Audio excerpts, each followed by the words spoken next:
untuk sama-sama menganalisis apakah peraturan termasuk Perda tingkat 1, Perda tingkat 2, Pergub, Perbub, dan Perwalkot itu apakah bertentangan atau tidak dengan peraturan perundang-undangan di atasnya, termasuk peraturan Dirjen, surat edaran Dirjen, peraturan Menteri, tetap tidak boleh bertentangan dengan undang-undang di atasnya.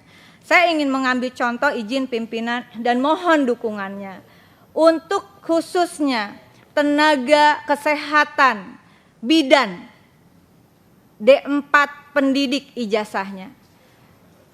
Pada tahun 2022 keluar surat edaran Dirjen untuk teknis rekrutmen mereka menjadi aparatur sipil negara dengan status P3K.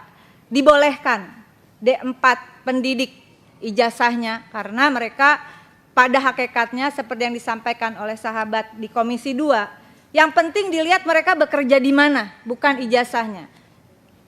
Tapi 2023 muncul surat edaran bahwa mereka tidak boleh, tidak bisa mengikuti seleksi. Tetapi ketika mereka mengajukan prasyarat administrasi melalui website resmi BKN dengan mengupload ijazah D4 pendidik, itu tidak ada masalah. Kemudian karena ada surat edaran di 2023, mereka meskipun telah lulus jumlahnya kurang lebih, mestinya ini juga BKN yang punya data, bukan kami yang mencari, bukan bidan yang mengumpulkan.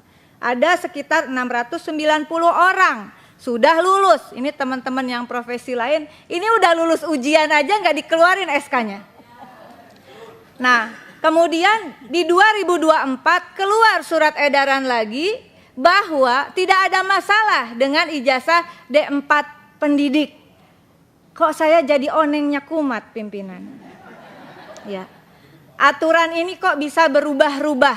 Ya, seolah-olah tidak menyangkut, mohon maaf, profesi ini dan mereka yang bekerja di garda terdepan pelayanan publik bukan hanya menyangkut mereka yang bekerja, tetapi menyangkut masyarakat yang mendapatkan pelayanan. Sungguh kami mengapresiasi teman-teman Komisi 2 sangat memberikan dukungan terhadap kasus bidan ini. Nah, pimpinan dan juga anggota dan hadirin yang saya hormati, singkat kata, betul seperti pimpinan tadi katakan, kita membuat database. Nanti kita mungkin bisa sharing bagaimana database itu diberikan ke Komisi 2, begitu, lengkap dengan masa kerjanya, lengkap dengan gajinya. Jadi teman-teman Komisi 2 yang sudah luar biasa ini, mereka tidak mungkinlah menelusuri data BKN, meskipun harusnya BKN sendiri yang memberikan. Izin pimpinan, ini ada sekitar 690 orang. Kemarin terakhir dikatakan, yang penting mereka sudah bekerja lebih dari 2 tahun. Ini ada yang sudah 16 tahun, ada yang 14 tahun. Dan mereka ujian. Dan mereka lulus tes di 2023. Oleh karena itu dalam forum ini, dengan segala kerendahan hati kami dan keterbatasan kami terhadap pemahaman norma yuridis tentang aparatur sipil negara, saya mengindikasikan adanya cacat hukum di dalam keluarnya surat edaran Dirjen Tenaga Kesehatan Kementerian Kesehatan, dan oleh karena itu batal demi hukum sesungguhnya karena bertentangan dengan peraturan perundang-undangan di atasnya dan terindikasi kuat. Menurut kami ini ada maladministrasi, sama seperti yang terjadi pada sahabat-sahabat yang lain, pimpinan dan anggota. Apa yang mereka alami sesungguhnya terindikasi kuat cacat administrasi. Jangan karena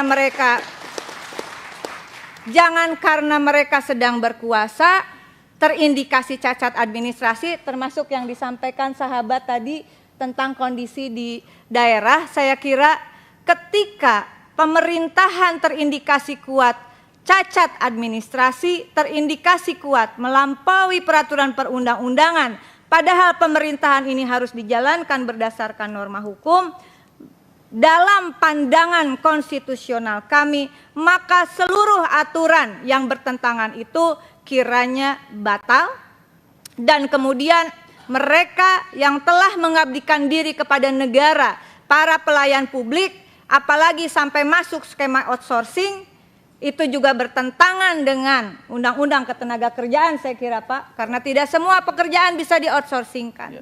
Oleh karena itu di dalam forum ini izinkan kami memberikan data kepada pimpinan dan anggota Komisi 2 tentang setidaknya ini bisa menjadi langkah awal kita. Ini orang sudah lulus ujian masalahnya. Mohon dukungannya untuk disampaikan mereka yang telah lulus ya harus diangkat. Keluarkan SK dan NIP-nya. Kalau yang sudah lulus saja tidak diangkat, bagaimana mereka yang lagi ngurusin data? Saya kira ini langkah konkret. Sekali lagi, terima kasih pimpinan dan mohon maaf kalau saya harus mengatakan ketika pemerintahan terindikasi kuat melakukan maladministrasi dan cacat hukum prosedural, maka rakyat jangan dikorbankan. Kalau urusannya APBN tadi sahabat-sahabat yang di Banggar sudah mengatakan itu akan dialokasikan pimpinan. Saya yakin APBN itu kalau disusun berbasis data yang akurat cukup. Masa buat yang korban judi online aja mau dikasih? Ini orang kerja loh. Asal jangan pada jadi main judi online ya. Terima kasih pimpinan, mohon maaf terlalu panjang. Sahabat-sahabatku terkasih di Komisi 2, terima kasih.